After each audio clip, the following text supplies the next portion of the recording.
My girlfriend of 3 years just got accepted to cheer for our biggest rival.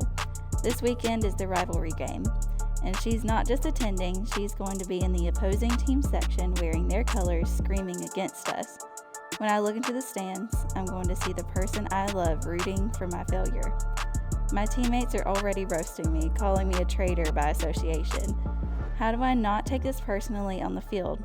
Is it possible to have a house divided when one of us is actually the one hitting people on the grass? I think, I don't know, this is going to be a lot of just like working on your own mentality. This is rough. But so I'm going to say some things and try to help you that you're really going to have to set and metabolize and set on and try to comprehend and work on yourself with.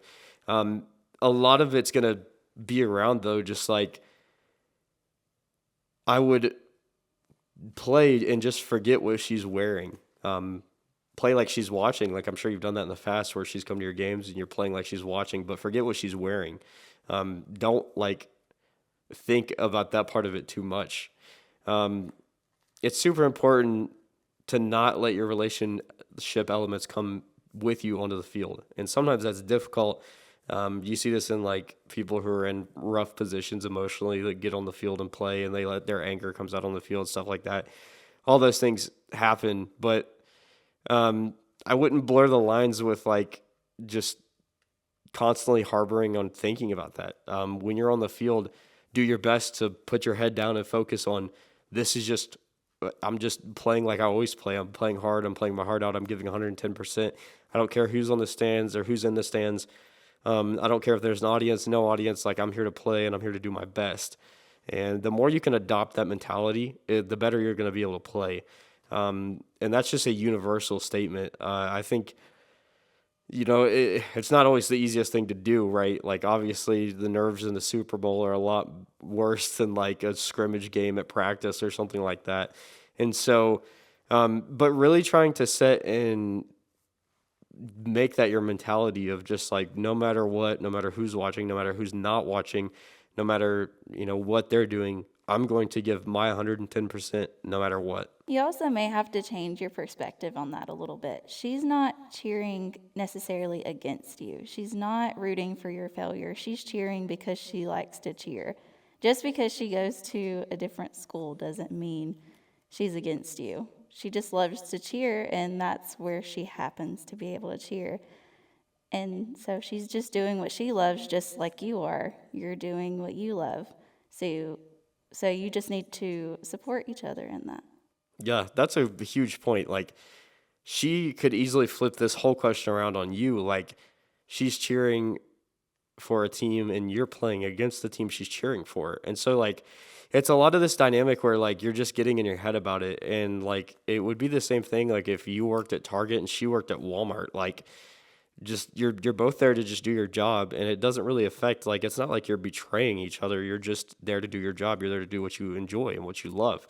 And so it just comes down to this unfortunate situation where you feel really like attacked by this personally, and that's understandable. But I would just remember, like, this is not a personal attack, and you can't take it personally. Like, you're both just doing what you love, and that's what's really important.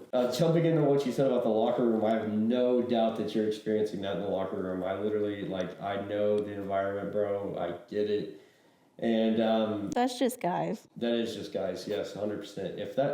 But if that's something that's bothering you, one thing I found that worked a lot for myself, and one thing that just works in general, is people love to pick you to get a response out of you. Like, that's what they love, just jumping at it. If it gets a response, they're going to keep doing it.